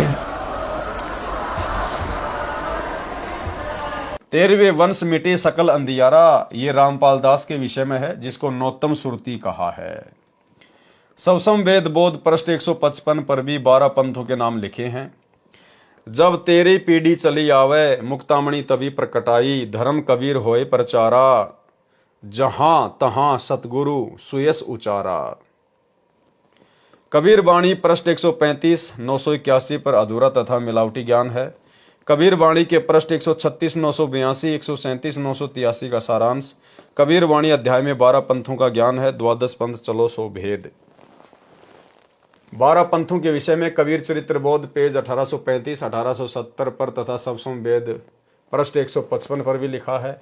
कबीर परमेश्वर जी ने स्पष्ट किया है कि काल मेरे नाम से 12 पंथ चलाएगा। उनसे दीक्षा प्राप्त जीव वास्तविक ठिकाने यानी यथार्थ सत्य स्थान अमरलोक को प्राप्त नहीं कर सकेंगे। इसलिए धर्मदास भविष्य का ज्ञान मैंने कह दिया है, जो इस प्रकार है। प्रथम वंश तो उत्तम कहा है, वह प्रथम पंथ का प्रवर्तक चूड़ामणि यानी मुक्तामणि होगा, और अन्य शाखा जो चूड़ामणि के वंश में शाखाएं होंगी वे भी काल के पंथ होंगे। पाठकों से निवेदन है कि यहाँ पर धर्मदास के वंश वाले महंतों ने चूड़ामणि को 12 काल के पंथों से भिन्न करने की कुचेष्टा की है। यहाँ वाणी में गड़बड़ की है। प्रथम पंथ जागू दास वाला बताया है। कबीर सागर के कबीर चरित्र बोध अध्याय में पृष्ठ 1870 पर जागू दास का दूसरा पंथ लिखा है और नारायण दास का प्रथम पंथ लिखा है। नारायण दास जी तो कबीर पंथी था ही नहीं, वह तो कृष्ण पुजारी था। वहां पृष्ठ 1870 कबीर चरित्र बोध में भी चालाकी करके चूड़ामणि जी को हटाकर नारायण दास लिखा है, परंतु कबीर बानी पृष्ठ 134 पर प्रथम वश उन्नतम चूड़ामणि रख दिया, जो कबीर वाणी अध्याय के इस पृष्ठ 136 पर 12 पंथों में जो प्रथम पंथ जागू दास का लिखा है उससे लेकर आगे 12 पंथ पूरे नहीं होते। चूड़ामणि जी को मिलाकर पूरे 12 पंथ होते हैं। यहाँ पर नारायण दास का नाम नहीं है। पृष्ठ 1870 कबीर चरित्र बोध पर नारायण दास का प्रथम पंथ लिखा है। 12वां पंथ संत गरीबदास जी वाला है। चूड़ामणि जी का प्रथम पंथ है, जिसकी मुख्य गद्दी दामाखेड़ा छत्तीसगढ़ में है तथा इसी दामाखेड़ा से स्वयंभू गुरु खरसिया बिहार में काल प्रचारक गुरु बना। इन सब का विस्तार अब तक कबीर जी के नाम से चल रहा है। अब पढ़ें वह अमृतवाणी अध्याय कबीरवाणी पृष्ठ 136। द्वादश पंथ चलो सो भेद। द्वादश पंथ काल फुरमाना, भूले जीव ने जाय ठिकाना, ताते आगम कई हम राखा, वंश हमारा चूड़ामणि शाखा। प्रथम जग में जागू भरमावे, बिना भेद वो ग्रंथ चुरावे। दूसर सुरती गोपाल ही होई, अक्सर जो जोग दृढ़ावे सोई। तीसरा मूल निरंजन बाणी, लोक वेद की निर्णय ठानी। चौथे पंथ टकसार भेद ले आवे, नीर पवन को संधि बतावे। सो ब्रह्म अभिमानी जानी, सो बहुत जीवन की करी है हानि। पांचों पंथ बीज को लेखा, लोक परलोक कहे हमने देखा। 5 तत्व का मर्म दृढ़ावे, सो बीजक सुकल ले आवे। छठवा पंथ सत्य नामी प्रकाशा, घटके माही मार्ग निवासा। 7वां जीव पंथ ले बोले वानी, भयो प्रतीति मर्म नहीं जानी। 8वें राम कबीर कहावे, सतगुरु भ्रम ले जीव दृढ़ावे। 9वें ज्ञान की काल दिखावे, भई प्रतीत जीव सुख पावे। 10वें भेद पर धाम की बाणी, साख हमारी निर्णय ठानी। साखी भाव प्रेम उपजावे, ब्रह्म ज्ञान की राह चलावे। 3वें वंश अंश अधिकारा, 3वें सो शब्द होय निर्धारा। संवत 1775 होई, तादिन प्रेम प्रकटे जग सोई। आज्ञा रहे ब्रह्म बोध लावे, कोली चमार सबके घर खावे। साखी हमारे ले जीव समुझावे, असंख्य जन्म में ठोर न पावे। 12वें पंथ प्रगट हुए बाणी, शब्द हमारे की निर्णय ठानी। अस्थिर घर का मर्म न पावे, ये 12 पंथ हम ही को ध्यावे। 12वें पंथ हम ही चलावे, सब पंथों को मिटाकर एक पंथ चलावे। कबीर परमेश्वर क्या कह रहे हैं कि उस 12वें पंथ में, गरीबदास जी वाले पंथ में फिर आगे चलकर हम स्वयं ही आएंगे। कोई अवतार नहीं भेजेंगे, कोई आत्मा नहीं भेजेंगे, स्वयं ही आने की बात कही है। 12वें पंथ हम ही चलावे, सब पंथ मिट एक ही पंथ चलावे। तब लगी बोदो कूरी चमारा, फेरी तुम बोदो राज दरबारा। प्रथम चरण कलयुग निर्याना, तब मगहर मांडो मैदाना। धर्मराय से मांडो बाजी, तब धरी बोदो पंडित काजी। 52 वीर कबीर कहूँ, भव सागर सो जीव मुक्ताऊं। कलयुग को अंत पठियते, ग्रहण परे 3400 वारा। कलयुग लेखा भयो निर्धारा, 3400 ग्रहण परे सो लेखा कीन्या। कलयुग अंत हूँ पियाना दीन्या। 5505 तब ये शब्द हो गया साचा। सहस्त्र वर्ष ग्रहण निर्धारा, आगम सत्य कबीर पुकारा। धर्मदास मोरी लाख दुहाई, मूल शब्द बाहर ना जाई। पवित्र ज्ञान तुम जग में बाखो, मूल ज्ञान गोई गुप्त राखो। मूल ज्ञान जो बाहर पर ही, बिचली पीढ़ी वंश हंस नहीं तरही। 33 अरब ज्ञान हम भाखा, मूल ज्ञान गोए हम राखा। मूल ज्ञान तुम तब लग छुपाई, जब लग द्वादश पंथ मिट जाई। द्वादश पंथ का जीव स्थान। द्वादश पंथ अनशन के भाई, जीव बांधी अपने लोक ले जाई। द्वादश पंथ में पुरुष न पावे, जीव अंश में जाई समावे। भावार्थ, कबीर परमेश्वर जी ने काल के 12 पंथों का वर्णन करके 13वें पंथ का ज्ञान भी दिया है। प्रथम पंथ चूड़ामणि जी जो धर्मदास जी के दूसरे पुत्र थे, जो परमेश्वर कबीर जी के आशीर्वाद से आमिनी देवी की कोख से जन्मे थे। फिर उनको परमेश्वर कबीर जी ने गुरुपद प्रदान किया था। अनुराग सागर पृष्ठ 140-41 पर स्पष्ट कर ही रखा है कि चूड़ामणि यानी मुक्तामणि की बिंद परंपरा अर्थात संतान की चलाई गुरु गद्दी में छठी पीढ़ी से सत्य भक्ति समाप्त हो जाएगी और काल वाले नकली कबीर पंथ टकसारी पंथ वाला आरती चौका तथा कबीर सागर में अध्याय सुमरण बोध पृष्ठ 22 पर लिखा शब्द यानी पूरा शब्द आरती की तरह दीक्षा में देना शुरू कर दिया। वर्तमान में धर्मदास जी की गद्दी पर चल रहा दीक्षा मंत्र यह है जो सुमरण बोध के पृष्ठ 22 पर लिखा है, जो इस प्रकार है। सुमरण 5 नाम, आदि नाम, अजर नाम, अमी नाम, पाताले सप्त सिंधु नाम, आकाशे अदली निज नाम, यही नाम हंस को काम। खोलो कूची खोलो कपाट, पांजी चढ़े मूल के घाट। ब्रह्म भूत का बांधो गोला, कह कबीर प्रमाण। 5 नाम ले हंसा सत्य लोक समान। ये पूरी आरती उनका नाम मंत्र है जो धर्मदास जी की छठी पीढ़ी से शुरू किया गया था, जो वर्तमान 2013 तक चल रहा है। इसको 5 नाम कहते हैं। वास्तविक 5 नाम कमलों को खोलने के हैं, जो मेरे द्वारा 13वें पंथ वाले रामपाल दास द्वारा दिए जा रहे हैं। यही मंत्र जो मैं प्रथम चरण दीक्षा में देता हूं, इसके बीच वाले 5 मंत्र श्री चूड़ामणि पुत्र श्री धर्मदास जी को परमेश्वर कबीर जी ने दिए थे। सतनाम और सार शब्द नहीं दिया था। इन्हीं 5 नामों को आगे दीक्षा रूप में देने के लिए चूड़ामणि जी को आज्ञा दी थी, जिनको 5वें काल पंथी टकसारी पंथ वाले ने यह तर्क देकर छुड़वा दिए कि ये भक्ति तो देवी देवताओं की है। कबीर साहिब ने तो सतपुरुष की भक्ति करने को कहा है, ये तो काल पूजा है। उसने कबीर सागर के सुमरण बोध पृष्ठ 22 पर लिखी 5 नाम की महिमा की वाणी ही दीक्षा रूप में देनी शुरू कर दी। इस वाणी में तो बताया है कि जो 5 नाम का मंत्र यानी दीक्षा ये अजर अमर है, आदि से चला आ रहा है।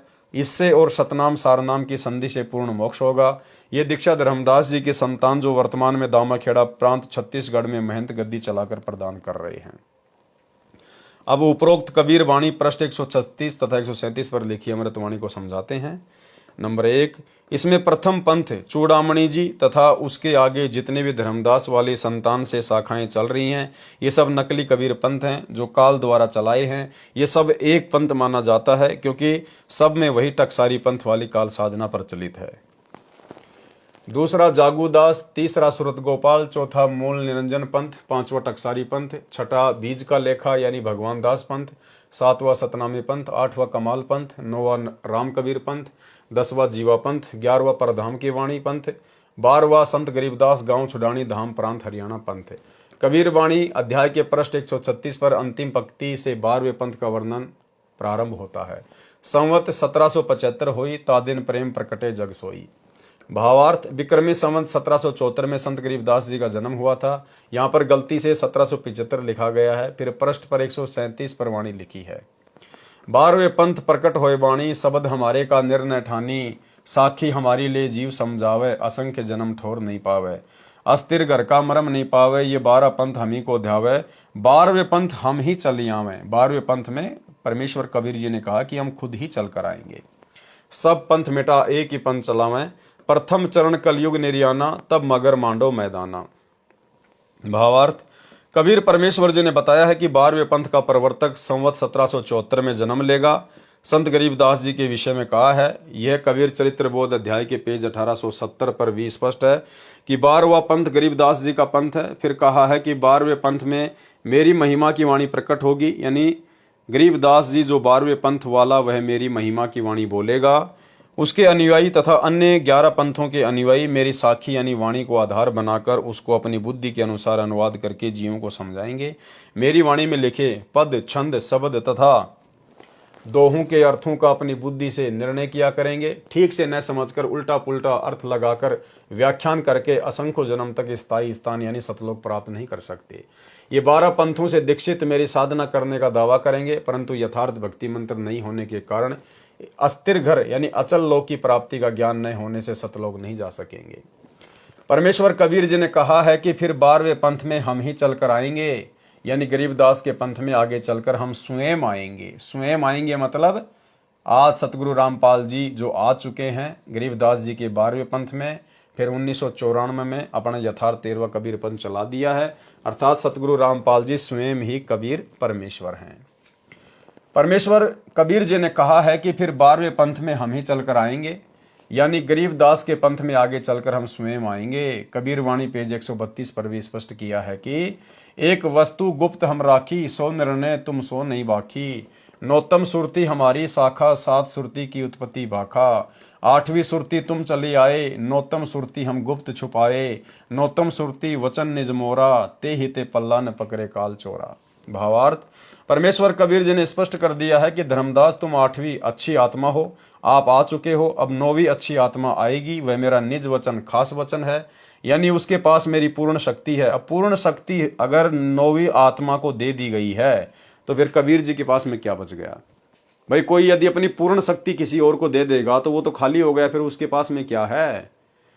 और परमात्मा क्या कभी अपनी पूर्ण शक्ति किसी को देगा? कभी नहीं देगा। अगर किसी को दे दी तो फिर परमात्मा का अस्तित्व क्या रह गया?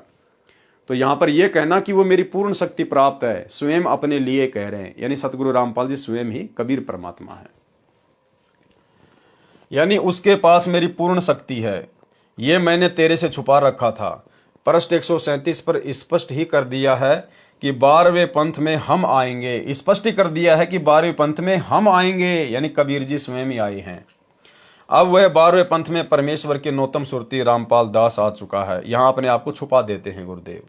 जैसे कबीर सागर में मिलावट करके धर्मदास जी की संतान वाले गद्दी वालों ने भ्रम फैलाया है कि धर्मदास जी तथा उनकी संतान चूड़ामणि की संतान जो 42 पीढ़ी चलेगी उनसे जगत का उद्धार होगा, यहाँ तक भ्रम फैलाया है कि कबीर परमेश्वर जी ने कहा है कि जब तक धर्मदास जी की 42 पीढ़ी की गुरु परंपरा चलेगी तब तक मैं कबीर जी पृथ्वी पर नहीं आऊंगा। विचार करें कि यदि ये सत्य होती तो ये नहीं कहते कि मैं 12वें पंथ में चलकर आऊंगा। यदि ऐसा होता तो संत गरीबदास जी को संवत 1784 में गांव छुडानी में नहीं मिलते। पृष्ठ 137 पर आगे कहा है कि कलयुग का प्रथम चरण कब था? प्रथम चरण कलयुग निर्याना, तब मगहर मांडो मैदाना। परमेश्वर कबीर जी ने बताया है कि मैं मगहर में एक लीला करूंगा, ब्राह्मणों के साथ आध्यात्मिक मैदान मांडूंगा, यानी ज्ञान गोष्ठी करूंगा। मैदान मांडने का भावार्थ है कि किसी के साथ कुश्ती करना या लड़ाई करना या ज्ञान चर्चा यानी शास्त्रार्थ करने के लिए चैलेंज करना। पंडित जन कहा करते थे कि जो काशी शहर में मरता है वह स्वर्ग में जाता है तथा जो मगहर शहर में मरता है वह गधा बनता है, इसलिए मगर में कोई मत मरना। परमेश्वर कबीर जी कहते थे कि सत्य साधना करने वाला मगर में मरो तो भी स्वर्ग तथा स्वर्ग से भी उत्तम लोक में जाता है। मगहर नगर उत्तर प्रदेश में जिला संत कबीर नगर में है, गोरखपुर से 25 किलोमीटर अयोध्या की ओर है। कबीर परमेश्वर जी ने कहा कि मैं मगहर में मरूंगा और उत्तम लोक में जाऊंगा। विक्रमी संवत 1575 सन 1518 माघ के महीने की शुक्ल पक्ष की एकादशमी को परमेश्वर कबीर जी ने सतलोक जाने की सूचना दे दी। काशी से मगर सीधे रास्ते से 150 किलोमीटर है। उस समय कबीर परमेश्वर जी लीला में आयु 120 वर्ष की थी। पैदल चलकर 3 दिन में काशी शहर से मगर स्थान पर पहुंचे। काशी नरेश वीर सिंह बघेल कबीर परमेश्वर जी का शिष्य था तथा मगर नगर का नवाब बिजली खान पठान भी परमेश्वर कबीर जी का शिष्य था। दोनों अपनी अपनी सेना लेकर मगर के बाहर आधा किलोमीटर दूर आमी नदी के किनारे जहां पर कबीर जी बैठे थे वहीं पहुंच गए। परमेश्वर कबीर जी ने एक चद्दर अपने नीचे बिछवाई। भक्तों ने श्रद्धा से 2-2 इंच फूल बिछा दिए। कबीर जी उस पर लेट गए तथा कहा कि मैं संसार छोड़कर जाऊंगा। उस समय हजारों की संख्या में लोग तथा सेना के जवान उपस्थित थे, ब्राह्मण भी देखने आए थे। परमेश्वर कबीर जी ने कहा कि मेरा शरीर नहीं मिलेगा, क्योंकि बिजली खान पठान मुसलमान था। वह कह रहा था कि हम अपने गुरु का अंतिम संस्कार मुसलमान रीति से करेंगे। वीर देव सिंह हिंदू था, उसने कहा कि हम अपने गुरु जी का अंतिम संस्कार हिंदू रीति से करेंगे, यदि बातों से बात नहीं बनी तो युद्ध करके लेंगे। परमेश्वर जी ने कहा कि आपको मेरी शिक्षा का क्या असर हुआ, आप आज भी हिंदू तथा मुसलमान को भिन्न भिन्न मान रहे हैं। क्या कहा परमेश्वर ने उस समय कि आप आज भी हिंदू तथा मुसलमान को अलग अलग मान रहे हो, और ये गलती वर्तमान में भी कर डाली भाई और बहनों। वर्तमान में भी जो सतलोक आश्रमों से भाई बहन जुड़े हुए हैं, गुरुदेव का परिवार है, ये कोऑर्डिनेटर हैं, इनकी बुद्धि भी वर्तमान में बिजली खान पठान और वीर सिंह बघेल जितनी ही काम कर रही है। उस समय भी परमात्मा ने उन दोनों को धमकाया कि तुमको मेरी शिक्षा का क्या असर हुआ, तुमने क्या ज्ञान समझा, आज भी तुम हिंदू और मुसलमान दोनों को अलग अलग मान रहे हो। और यही गलती वर्तमान में काल ने करवा दी सतलोक आश्रम मैनेजमेंट हरियाणा से। अभी कुछ ही दिन पहले बांग्लादेश के मुसलमानों के खिलाफ भारत में बजरंग दल और विश्व हिंदू परिषद के लोगों ने मध्य प्रदेश के सीहोर में देवास में एक रैली का आयोजन किया, जिसमें बांग्लादेश के मुसलमानों के खिलाफ विरोध प्रदर्शन किया गया। और सतलोक आश्रम मैनेजमेंट हरियाणा वालों ने, हमारे गुरु भगत भाई बहनों ने बढ़ चढ़कर उस रैली में हिस्सा लिया। मुसलमानों के विरोध में बजरंग दल वालों के साथ में मिलकर संत रामपाल जी के शिष्यों ने उस रैली में हिस्सा लिया। तो भाई और बहनों, आज भी ये लोग गुरुदेव भगवान के ज्ञान को नहीं समझ पा रहे। ज्ञान गंगा पुस्तक खोलने से पहले जो चौपाई लिखी है, ये लोग उसको भी नहीं समझ पाए कि जीव हमारी जाति है, मानव धर्म हमारा, हिंदू मुस्लिम सिख ईसाई धर्म नहीं कोई न्यारा। आज भी संत रामपाल जी के भगत अपने आप को हिंदू ही मान रहे हैं। अरे हिंदू मान रहे हैं तभी तो मुसलमानों के विरोध में इन्होंने प्रदर्शन किया। अगर ये अपने आप को मानव धर्मी मान रहे होते, सत्सेवकों की तरह, जिस प्रकार हम सात संगति से जुड़े हुए सत्सेवक भाई बहन अपनी अपनी फेसबुक आईडी पर हर जगह लिखते हैं मानव धर्मी पवन दास, मानव धर्मी सुरेश दास, मानव धर्मी पूजा दासी, इस प्रकार से अगर ये लोग जो सतलोक आश्रमों से जुड़े हुए हैं यदि अपने आप को मानव धर्मी मान रहे होते, जो कि संत रामपाल जी का धर्म है, आदि सनातन मानव धर्म, तो ये कभी भी मुसलमानों के विरोध में हिंदुओं के साथ मिलकर प्रदर्शन नहीं करते, जलती हुई आग में घी डालने का काम नहीं करते। तो आज भी ये लोग वही गलती कर रहे हैं। इतना ज्ञान लेने के बाद कलयुग की पिछली पीढ़ी में जो गलती 650 साल पहले वीर सिंह बघेल और बिजली खान पठान ने की। और क्या कहा उनको परमात्मा ने? परमेश्वर जी ने कहा कि आपको मेरी शिक्षा का क्या असर हुआ, आप आज भी हिंदू तथा मुसलमान को भिन्न भिन्न मान रहे हो, आप लड़ाई करोगे तो ठीक नहीं होगा। परंतु उनको कोई असर नहीं था, वे अंदर से लड़ाई करने के लिए पूरी तरह तैयार थे। परमेश्वर अंतर्यामी थे, उनको कहा कि यदि मेरा शरीर मिल जाए तो आप मेरे शरीर को आधा आधा बांट लेना, एक एक चादर ले लेना, लड़ाई न करना। परमेश्वर कबीर जी ने एक चादर ऊपर ओढ़ ली। कुछ देर पश्चात आकाश से आवाज आई कि चादर उठाकर देखो, मुर्दा नहीं है। देखा तो शरीर के स्थान पर सुगंधित ताजे फूलों का ढेर सौ के समान मिला। हिंदू तथा मुसलमान कहाँ तो मारने काटने पर तुले थे, कहाँ एक दूसरे को गले लगाकर रो रहे थे। पंडित भी आश्चर्यचकित थे कि मगर मरने वाला सशरीर स्वर्ग चला गया, क्योंकि पंडितों को सतलोक का ज्ञान नहीं है। दोनों धर्मों ने एक एक चादर तथा आधे आधे फूल ले लिए। दोनों ने मगर में यादगार बनाई जो पास पास बनी है। बिजली खान पठान ने दोनों यादगारों के नाम 500 बीघा जमीन दे दी, जो आज भी प्रमाण है। 1 बीघा पुराना, 2.75 बीघा नया, 1 एकड़ 5 नए बीघों का है। वह समय कलयुग का प्रथम चरण था, जिस समय परमेश्वर कबीर जी मगर से सशरीर सतलोक गए थे। कलयुग का बिचली पीढ़ी का समय। परमेश्वर कबीर जी ने बताया था कि जिस समय कलयुग 5505 वर्ष बीत जाएगा तब हम 13वां पंथ चलाएंगे। क्या कहा था कबीर परमेश्वर जी ने? जब कलयुग का समय 5505 वर्ष बीत जाएगा तब हम 13वां पंथ चलाएंगे। सन 1997 में कलयुग 5505 वर्ष बीत चुका है, वह 13वां पंथ प्रारंभ हो चुका है। कलयुग का अंतिम चरण। परमेश्वर कबीर जी ने बताया था कि जिस समय 3400 ग्रहण सूर्य के लग चुके होंगे तब कलयुग का अंत हो जाएगा। कलयुग पयाना यानी प्रस्थान कर जाएगा। कबीर बाणी पृष्ठ 137 पर पंक्ति नंबर 14 गलत लिखी है। यथार्थ चौपाई इस प्रकार है। 13वां पंथ चले रजधानी, नौतम सुरती प्रगट ज्ञानी। पंक्ति नंबर 13 भी गलत लिखी है। ठीक इस प्रकार है। सहस्त्र वर्ष पंथ चले निर्धारा, आगम सत्य कबीर पुकारा। वाणी नंबर 12 भी गलत है। ठीक नीचे पढ़िए। कलयुग बीते 5505, तब ये वचन होएगा साचा। पंक्ति नंबर 15 भी गलत लिखी है। ठीक निम्न है। कबीर भक्ति करे सब कोई, सकल सृष्टि परमानिक होई। भावार्थ, परमेश्वर कबीर जी ने तीनों चरण कलयुग के बताए हैं। फिर धर्मदास जी से प्रतिज्ञा सौगंध दिलाई कि मूल ज्ञान यानी तत्व ज्ञान तथा मूल शब्द सार शब्द किसी को उस समय तक नहीं बताना है जब तक 12 पंथ मिट न जाएं। विचार करें, 12 पंथ मिटाकर एक पंथ चलाना था। उस समय जिस समय कलयुग में 5505 वर्ष बीत जाएगा, कलयुग का वह समय सन 1997 में है, तो इससे पहले ये नाम बताना ही नहीं था। तो दामाखेड़ा छत्तीसगढ़ वाले धर्मदास जी के बिंद यानी संतान गद्दी वालों के पास तो सार शब्द तथा तत्व ज्ञान है ही नहीं। न तो वे मुक्त कर सकते हैं और न ही मुक्त हो सकते हैं। उसके लिए परमेश्वर कबीर जी के अनुराग सागर पृष्ठ 140-141 पर स्पष्ट कर दिया है कि हे धर्मदास, तेरा छठी पीढ़ी से यथार्थ पंथ नाम की साधना भी समाप्त हो जाएगी। कालपंथी टकसारी जो काल के द्वारा चलाए कबीर नाम से चले पंथों में 5वां पंथ है, उसकी आरती चौका तथा नाम दीक्षा प्रारंभ करेगा, जो दामाखेड़ा में वर्तमान में चल रही है। फिर पृष्ठ 137 कबीर वाणी पर पंक्ति नंबर 19 में यह भी स्पष्ट कर दिया है कि मैंने यानी कबीर परमेश्वर जी ने 33 अरब ज्ञान बोला है, परंतु तत्व ज्ञान मूल ज्ञान गुप्त ही रखा है। यह तो उसी समय खोलना है जब कलयुग का पिछला चरण चलेगा यानी वर्तमान समय। 33 अरब ज्ञान हम भाखा, मूल ज्ञान गुप्त हम राखा। काल वाले कबीर पंथ के जीव कहाँ जाएंगे? द्वादश पंथ अनशन के भाई, जीव बोध अपने लोक ले जाई। द्वादश पंथ में पुरुष नहीं आवे, जीव अंश में जाई समावे।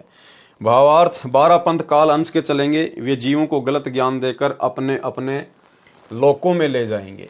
सतलोक नहीं जा सकते, ये ऊपर स्पष्ट हो चुका है।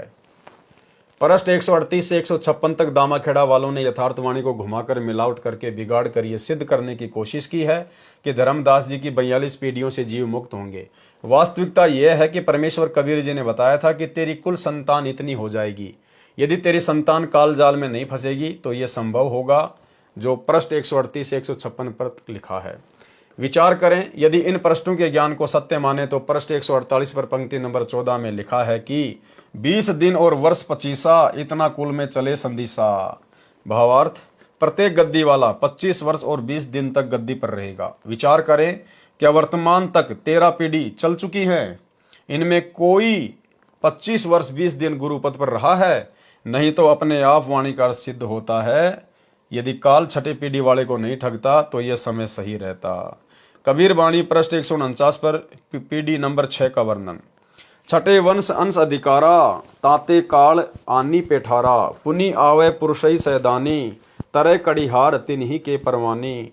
370 7,000 वंश अंश संग उतरे पारा। भावार्थ, ये स्वयं मान रहे हैं कि छठी पीढ़ी में काल घुसपैठ करेगा। फिर कहा है कि पुरुष फिर आवेगा, उनसे पार हुए। विचार करें, वाणी में लिखा है कि अंश वंश उतरे पारा। ये वाणी भविष्य में होने वालों का संकेत नहीं कर रही है। इसका भावार्थ है कि 7370 अंश वंश पार उतर गए। यदि सत्य वाणी होती तो लिखते उतरेंगे पारा। फिर इसी पर पृष्ठ 149 पर पीढ़ी नंबर 4 की वाणी में लिखा है कि 1303 कड़िहार तिनके संग उतरी गयो पारा। भावार्थ है कि 1303 कड़िहार उनके साथ पार उतर गए। ये भी भविष्य का संकेत नहीं है, यह तो भूतकाल यानी बीते समय का ज्ञान है। इसलिए सब वाणी पृष्ठ 138 से 156 तक बनावटी तथा मिलावटी है। पृष्ठ 156 से 160 तक का सारांश। पृष्ठ 156 के नीचे की वाणी तथा पृष्ठ 157, 158, 159, 160 पर परमेश्वर ने स्पष्ट किया है कि जो नौतम सुरती 13वें पंथ से दीक्षा लेकर गुरु मर्यादा में रहकर भक्ति की कमाई करेंगे, वे सत्यलोक में विशेष स्थान पर रहेंगे। उनके सिर पर छत्र होगा, उनको परमेश्वर अपने समान शोभा प्रदान करेंगे। वे परमेश्वर कबीर जी के विशेष लाडले होंगे। उनके शरीर की शोभा तो 16 सूर्यों के प्रकाश जितनी ही रहेगी। इन पृष्ठों पर भी अधिक वाणी मिलावटी बनावटी है। उदाहरण के लिए पृष्ठ 160 पर अंत में वाणी लिखी है, सुनो धर्मदास मैं तुम्हें बखानी, आदि अंत की सुधी तुम जानी। संवत 1569 आवे, सतगुरु चली उड़ीसा जावे। जब लग वंश करे गुरुवाई, तब लग धरती धरो नहीं पाई। जब लग वंश 42 संसारा, तब लग नहीं आऊं पीछवारा। वचन वंश हम 40 बाखा, जग की मुक्ति वचन की शाखा। इन वाणियों में कहा है कि कबीर पुरुष ने कहा था कि संवत 1569 में सतगुरु उड़ीसा जाएगा। इस वाणी से ही स्पष्ट है कि कोई वाणी कहने वाला परमेश्वर कबीर जी से अन्य है, जो कह रहा कि सतगुरु कबीर जी, क्योंकि धर्मदास जी के सतगुरु कबीर परमेश्वर जी थे, संवत 1569 में उड़ीसा जाएंगे। उनके पश्चात जब तक धर्मदास जी के 42 पीढ़ी वाले दीक्षा देते रहेंगे, मैं धरती के ऊपर पैर नहीं रखूंगा, मैं कबीर जी फिर संसार में नहीं आऊंगा। विचार करें, परमेश्वर कबीर जी विक्रमी संवत 1575 सन 1518 को मगर स्थान से सशरीर सतलोक गए थे। वाणी में लिखकर सिद्ध किया है कि विक्रमी संवत 1569 को उड़ीसा से सतलोक चले गए थे। पहली झूठ। दूसरी झूठ, उसके पश्चात यानी संवत 1575 को सतलोक जाने के पश्चात परमेश्वर कबीर जी संत गरीबदास जी को संवत 1784 सन 1727 में फाल्गुन मास की सुधी चांदनी द्वादशी को परमेश्वर कबीर जी मिले। गुरु ज्ञान अमान अडोल अबोल है, सतगुरु शब्द सेरी पिछाणी। दास गरीब कबीर सतगुरु मिले, आन अस्त्यान रोप्या छोड़ानी। अन्य को भी परमेश्वर कबीर जी सतलोक जाने के पश्चात मिले हैं। संत दादू दास जी को मिले, संत गीसा दास जी को मिले, मुजदास रामपाल दास को सन 1997 में, संवत 2054 को फाल्गुन मास सुदी एकम को मिले। इससे स्पष्ट है कि कबीर सागर में काल द्वारा चलाए कबीर पंथ वालों ने बहुत गड़बड़ कर रखी है, परंतु अब भी बहुत कुछ सच्चाई शेष है जो उनकी कुदृष्टि से बच गई। इसकी पूर्ति संत गरीबदास जी द्वारा परमेश्वर कबीर जी ने कराई तथा पुराने कबीर सागर से भी शुद्धियां करके यह कबीर सागर का सरलार्थ पुस्तक परमेश्वर कबीर जी की कृपा से मेरे पूज्य गुरुदेव स्वामी रामदेवानंद जी के आशीर्वाद से तैयार की गई है। कबीर सागर के अध्याय कबीर वाणी का सारांश संपूर्ण हुआ। सत साहिब। तो भाई और बहनों, आज के वीडियो में केवल इतना ही, क्योंकि आज के वीडियो में गुरुदेव भगवान ने जो धर्मदास जी की वंश गद्दी वाले हैं, जो अपने आप को कबीर पंथी कहते हैं, उन्होंने किस कदर कबीर सागर में मिलावट कर रखी है।